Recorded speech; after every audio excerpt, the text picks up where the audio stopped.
आपसे पूछना चाहता हूँ कि दोनों रिलीजियस में आपने इतनी सिमिलरिटी बताई, तो कभी ना कभी ये लोग एक छत के नीचे हो सकते हैं, तो बाइफरकेशन उनमें कब से हुआ? भाई साहब ने अच्छा सवाल पूछा कि इतने सिमिलैरिटीज है हिंदू धर्म और मजहब इस्लाम में, तो ये बाइफर्केशन कब हुआ? एक छत में क्यों नहीं रह सकते थे? ये बाइफर्केशन किया अंग्रेज ने। मैंने तकरीर के आखिर में कहा था ये अंग्रेज इसके जिम्मेदार है। उनकी पॉलिसी थी डिवाइड एंड रूल। नहीं तो आमतौर पे मेरे बहुत से हिंदू दोस्त है, हिंदू भाई मेरे दोस्त है, कभी मुझसे नफरत नहीं करते। कई हिंदू मुझे टीवी पे देखते, मैं हिंदुइज्म के बारे में तकरीर करता हूँ, जब मुझे देखते तो मेरी इज्जत करते। कस्टम में जब मैं बाहर देश से आता हूँ, ओ डॉक्टर जाकिर नाइक, जो भी कहेंगे सच कहेंगे, सच के सिवा कुछ नहीं कहेंगे।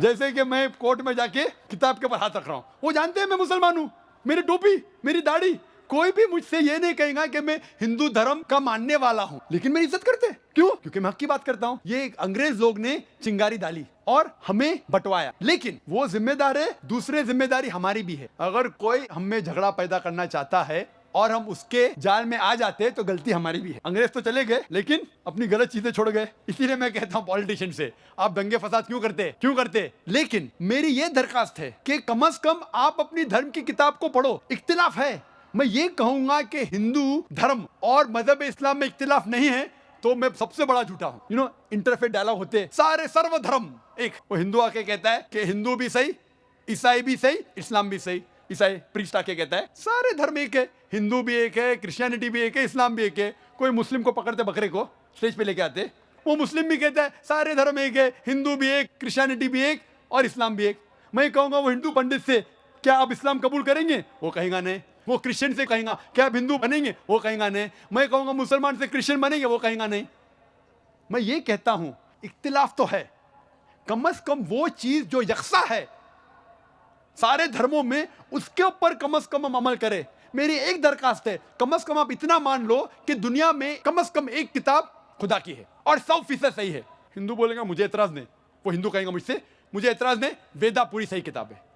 वो क्रिश्चियन कहेगा मुझे इतराज नहीं बाइबल को मानने में, बाइबल खुदा की किताब है 100% सही। मुस्लिम आके कहेगा कुरान सही है। किसी को इतराज नहीं, मैं किसी को चोट नहीं पहुंचा रहा हूं। फिर मैं कहता हूं कि जो ये तीनों किताबों में यकसा है, बाइबल में, वेद में, कुरान में, कम से कम उसके ऊपर तो अमल करो। बाइबल में भी लिखा हुआ है, वेद में भी, कुरान में भी खुदा एक है। ना खुदा का लड़का है, ना खुदा का वालिद है, ना जना है, ना किसी को जनता है। बुत परस्ती हराम है, बाइबल में भी लिखा है, वेद में भी लिखा है, कुरान में भी लिखा है। पैगंबर आने वाले, बाइबल में लिखा है, कुरान में, वेद में। मोहम्मद सल्लल्लाहु अलैहि वसल्लम आने वाले, वो भी लिखा है। मोहम्मद सल्लल्लाहु अलैहि वसल्लम के ऊपर अमल करो, वो भी लिखा है। तो जो चीज इख्तिलाफ के उसको छोड़ दो, कम से कम जो चीज यकसा है उसके ऊपर तो अमल करो। तो मैं झूठ मूठ का ये नहीं बोल रहा हूं कि सारे धर्म एक है। मैं तकाबुल मज़ाहिब का तालिब इल्म हूं। अगर मैं ऐसा कहूंगा तो सबसे बड़ा झूठ कह रहा हूं। मैं ये कहता हूं कि आपके किताब का मुताला करो, कम से कम जो चीज यकसा है उसके ऊपर अमल करो। जो डिफरेंसेस है, इख्तिलाफ है, उसको बाद में देखेंगे। तालव इला कलमतिन सवाइम बैना बैनकुम, आओ हम उस बात की तरफ जो आप और हमें यकसा है। सबसे पहली बात, अल्लाह नाबुदा इल्लल्लाह, हम इबादत करें सिर्फ अल्लाह की और किसी की नहीं, सिर्फ खुदा की। तो मैं ये कह रहा हूं कि यकसानियत है, उसको हम जाने, उसके ऊपर अमल करें। और अगर आप वेद पढ़ेंगे, वेद में लिखा हुआ है एक आने वाला है पैगंबर, उसका नाम है नरशंसा, वो कौरमा है। एक कल के अवतार आने वाला है, वो आपको सीधे रास्ते पे लेके जाएंगे। कल के अवतार मोहम्मद सल्लल्लाहु अलैहि वसल्लम, उस पे नाजिल हुई कुरान। तो मैं कह रहा हूं कि वेद की कम से कम तहकीक करो, हिंदू धर्म की किताब की तहकीक करो, और फिर हम मिलजुल के एक छत में रह सकते और हमारे देश को आगे बढ़ा सकते। मेरा सवाल यह है, माना जाता है कि वेद ये सबसे पुराने हैं और अक्सर ये कहा जाता है कुरान की जो किताब है ये पहली और आखिरी किताब है, इन दोनों में फर्क क्या है? भाई साहब ने सवाल पूछा है कि वेद बहुत पुरानी किताब है, वेद पहली आए, कुरान बाद में आया, तो वेद और कुरान में फर्क क्या है? और अब ये भी पूछ सकते हैं कि क्या हम कह सकते हैं कि वेद खुदा का कलाम है? वेद, जैसे कि मैंने कहा मेरी तकरीर में, कि लोग को ये नहीं पता कि वेद कब आया वजूद में, लेकिन अक्सर हिंदू स्कॉलर्स कहते हैं कि ये तकरीबन 4000 साल पुरानी किताब है। कुरान मजीद 1400 साल पुरानी है, तो जाहिर है कि वेद पहले आया है। कुरान मजीद में लिखा है सूरह रौद में, सूरह नंबर 13 आयत नंबर 38 में, लिकुल्ली अजलिन किताब, हर दौर में अल्लाह ने एक किताब नाजिल की। नाम से सिर्फ 4 किताबों का जिक्र है, तौरा, ज़बूर, इंजील और कुरान। तौरा वो वही है, वो किताब है जो अल्लाह ताला ने मूसा अलैहिस्सलाम पे नाजिल की। ज़बूर वो किताब है, वो वही है जो दाऊद अलैहिस्सलाम पे नाजिल की। इंजील वो किताब, वो वही है जो अल्लाह सुब्हानहू व तआला ने ईसा अलैहिस्सलाम पे नाजिल की। और कुरान मजीद अल्लाह सुब्हानहू व तआला की आखिरी किताब, आखिरी वही है जो आखिरी पैगंबर मोहम्मद सल्लल्लाहु अलैहि वसल्लम पे नाजिल की। लेकिन नाम से सिर्फ 4 किताबों का जिक्र है कुरान में, लेकिन कुरान में लिखा है कि अल्लाह ताला ने कई किताबें भेजी, सूफ़ इब्राहिम और कई किताबें। तो आपका सवाल है, वेद और कुरान में फ़र्क क्या है? जितने भी किताबें कुरान मजीद के पहले आए वो सिर्फ अपने लोगों के लिए आए थे, और वो सारा पैगाम जो किताब में लिखा है उस किताब में वो महदूद था सिर्फ एक वक्त के लिए। मिसाल के तौर पे इंजील नाजिल किया अल्लाह ने ईसा अलैहिस्सलाम पर, सिर्फ था बनी इसराइल के लिए, सारे इंसानियत के लिए नहीं था। लेकिन क्योंकि कुरान मजीद आखिरी किताब है अल्लाह की, वो सिर्फ मुसलमानों या अरबों के लिए नहीं, सारे इंसानियत के लिए है। पहला नुक्ता ये जानना चाहिए कि वेद का जिक्र कुरान में नहीं है। लफ्ज़ से ये कहा गया है कि हर दौर में किताब आई, तो जाहिर है कि हिंदुस्तान में भी शायद कोई किताब आई। कौन सी किताब है हमें नहीं पता। वेद का जिक्र ना कुरान में है ना सही हदीस में। लेकिन इसीलिए मैं ये नहीं कह सकता हूं कि वेद खुदा का कलाम है, 100% नहीं कह सकता हूं, क्योंकि नाम से वेद का जिक्र कुरान में मौजूद नहीं। मैं ये कह सकता हूं कि हो सकता है, मे बी वेद खुदा का कलाम है, हो सकता है, नहीं भी हो सकता, मुझे नहीं पता। लेकिन अगर वेद अल्लाह का कलाम था, अगर मान लो बहस के तौर पे, if we agree for sake of argument, क्या वेद खुदा का कलाम है, तो सिर्फ वो उस वक्त के लिए था और उन लोगों के लिए था, आज के लिए नहीं। आज हमें मानना चाहिए आखिरी कलाम, आखिरी किताब कुरान मजीद में। वेद अगर मान लो खुदा का कलाम था भी, तो सिर्फ उस वक्त के लिए था और उन लोगों के लिए था। और जितने भी किताबें कुरान मजीद के पहले आए उसमें मिलावट हो चुकी है, चाहे वो बाइबल हो, चाहे वो वेद हो। हिंदू धर्म के स्कॉलर्स कहते हैं वेद में बहुत मिलावट है, वेद में कई चीजें हैं जो मैं मान नहीं सकता सही है, कितने अनसाइंटिफिक चीजें हैं, कॉन्ट्रडिक्शंस है। तो मैं डॉक्टर होने के लिहाज से ये नहीं मान सकता हूँ, ये गलतियां खुदा के नाम पे नहीं लिख सकता हूँ। मैंने मेरे तकरीर में सिर्फ वेद की अच्छी बातें बयान की, जो बातें कुरान से मिलती है। कुरान के और एक नाम है फुरकान। फुरकान मतलब हक और बातिल के दरमियान फर्क करने की किताब। तो जो चीज़ कुरान से मिलती है, हमें कोई एतराज़ नहीं मानने के लिए क्या ये पोर्शन, ये भाग वेद का खुदा की तरफ से है। लेकिन पूरी किताब, जितने भी किताबें कुरान के पहले आए, दौर के वजह से, साल गुजरने के वजह से उनमें मिलावट आ चुकी है। लेकिन कुरान में अल्लाह ताला फरमाते सूरह हिजर में, सूरा नंबर 15 आयत नंबर 9 में, हमने कुरान नाजिल किया और हम कुरान की हिफाजत करेंगे। इसीलिए वेद अगर खुदा की किताब थी, उस वक्त के लिए थी, उन लोग के लिए थी। आज हमें मानना चाहिए आखिरी किताब कुरान मजीद, चाहे आप सऊदी में जी रहे हैं या अमेरिका में या हिंदुस्तान में या पाकिस्तान में, आपको मानना चाहिए आखिरी किताब अल्लाह की, खुदा की कुरान। इसी तरीके से एक शख्स ने मुझसे पूछा था, क्या हम मान सकते हैं कि श्री राम और श्री कृष्ण खुदा के भेजे हुए पैगंबर है? कुरान में आता है सूरह फातिर सूरा नंबर 35 आयत नंबर 24 में कि अल्लाह ने हर कौम के पास एक पैगंबर भेजा है। नाम से सिर्फ 25 पैगंबरों का जिक्र है कुरान में, सिर्फ 25। लेकिन हमारे आखिरी पैगंबर मोहम्मद सल्लल्लाहु अलैहि वसल्लम कहते हैं कि अल्लाह ने इस जमीन पे 1,24,000 पैगंबरों को भेजे हैं। नाम से सिर्फ 25 का जिक्र है। तो अगर कोई शख्स मुझसे पूछता है कि श्री कृष्ण या श्री राम क्या पैगंबर हो सकते हैं खुदा के, तो मैं ये कह सकता हूं, क्योंकि उनका नाम कुरान में मौजूद नहीं है, हो भी सकते हैं, नहीं भी हो सकते हैं। कुछ लोग कहते हैं राम अलैहिस्सलाम, राम अलैहिस्सलाम मैं नहीं कह सकता, वो पैगंबर हो भी सकते, नहीं भी हो सकते। लेकिन अगर वो पैगंबर थे तो सिर्फ उस वक्त के लिए थे और उन लोगों के लिए थे। जितने भी पैगंबर, आखिरी पैगंबर मोहम्मद सल्लल्लाहु अलैहि वसल्लम के पहले आए, सिर्फ उन लोगों के लिए थे। आज हमें मानना चाहिए आखिरी पैगंबर मोहम्मद सल्लल्लाहु अलैहि वसल्लम पे सारी दुनिया को, सारी इंसानियत को। Hope that answers the question. Zakir Naik, in your speech you have mentioned that Hindu is a geographical definition. Then is it okay to call Muslim as a Hindu? Rather, I would like to ask whether a Muslim would like to be called as a Hindu. भाई ने अच्छा सवाल पूछा है। कि हिंदू एक geographical definition है, तो क्या मैं पसंद करूंगा अपने आप को हिंदू बोलना? क्या मुसलमान अपने आप को हिंदू बोल सकते? जैसे मैंने कहा, हिंदू के दो डेफिनेशन है। ज्योग्राफिकल वाइज बेशक मैं हिंदू हूं क्योंकि मैं भारत देश में रहता हूं। ज्योग्राफिकल हिंदू के मानी वो शख्स जो नदी सिंधु या नदी इंदस के पास रहता है, और मैं इस देश में रहता हूं और मैं गर्व से कह सकता हूं कि मैं इंडियन हूं। I am proud to be an Indian. अगर मैं इसका तर्जुमा करता हूं तो ज्योग्राफिकली मैं हिंदू हूं, लेकिन रिलीजियसली अगर आप मुझसे पूछते हैं क्या मैं हिंदू हूं, क्या मैं हिंदू धर्म की किताबों में मानता हूं, सारी चीज़ों पे अमल करता हूं, तो मैं धार्मिक तौर से हिंदू नहीं हूं, क्योंकि मैं मुताला कर चुका हूं। इसमें कई चीज़ें सही भी, कई गलत भी है, कई टकराव है, तो इसको मैं कबूल नहीं कर सकता। तो ज्योग्राफिकली मैं हिंदू हूं, धार्मिक तौर से मैं हिंदू नहीं हूं। ज्योग्राफिकली मैं हिंदू हूं और साथ साथ मजहबी मैं मुस्लिम हूं, क्योंकि मैं सारी ख्वाहिशात, सारी रजा मेरी अल्लाह के हवाले कर चुका हूं, उसे कहते हैं मुस्लिम। So I am a Muslim religiously, geographically I am an Indian, which you can say geographically I'm a Hindu but not religiously. Sandeep सवाल करते हैं कि क्या हम सब ये नहीं जानते कि खुदा सब कुछ कर सकता है, तो फिर मनुष्य क्यों नहीं बन सकता?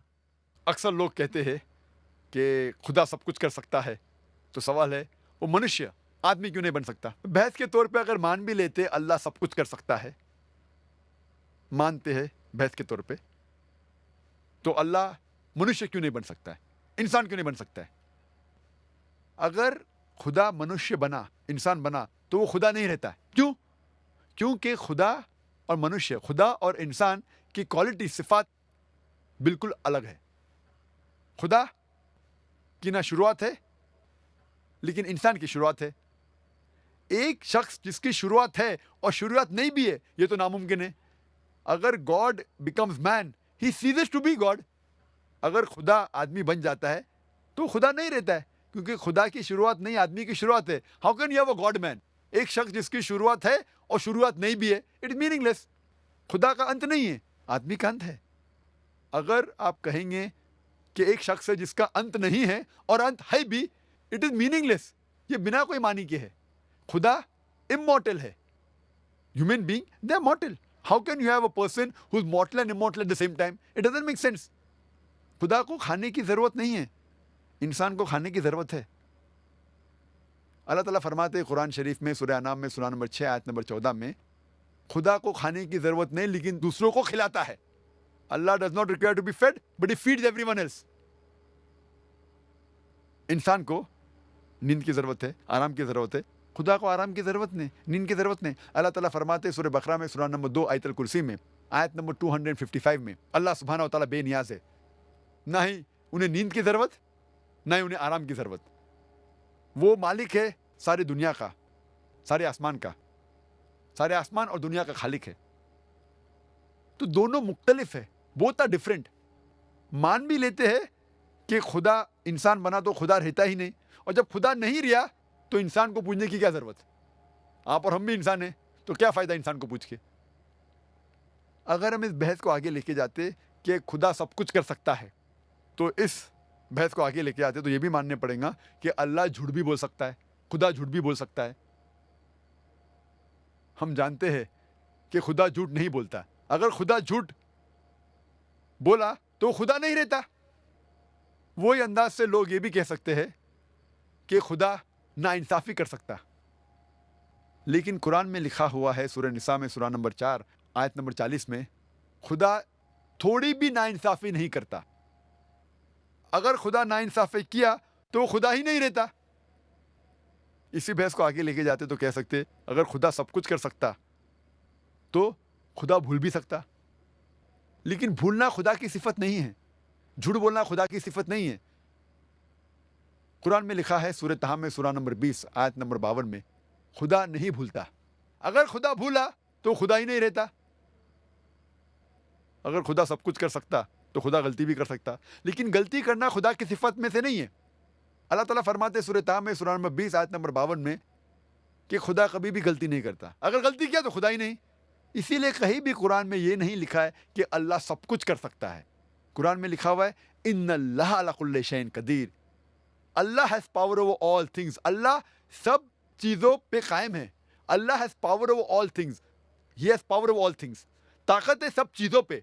और इसका जिक्र कई जगह कुरान में है। सूरह बकरा सूरा नंबर 2 आयत नंबर 106, सूरह बकरा सूरा नंबर 2 आयत नंबर 109, सूरह बकरा सूरा नंबर 2 आयत नंबर 284, सूरह अल इमरान सूरा नंबर 3 आयत नंबर 29, सूरह नहल सूरा नंबर 16 आयत नंबर 77, सूरह फातिर सूरा नंबर 35 आयत नंबर 1 में लिखा है इन्नल्लाह अला कुल्लि शैइन कदीर, और बेशक अल्लाह सारे चीज पे कायम है। Allah has power over all things. लेकिन कुरान में ये भी लिखा है सूरह बुरुज में सूरा नंबर 85 आयत नंबर 16 में, Allah is doer of all what he intends. अल्लाह जो भी चाहता है कर सकता है। अल्लाह लेकिन सब कुछ नहीं करता है। अल्लाह झूठ कभी नहीं बोलेगा। अल्लाह नहीं चाहता कि वो गलती करे। अल्लाह नहीं चाहता कि वो झूठ बोले। अल्लाह नहीं चाहता कि वो खाना खाए। अल्लाह नहीं चाहता कि वो इंसान बने। तो इसीलिए अल्लाह सब कुछ नहीं करता है।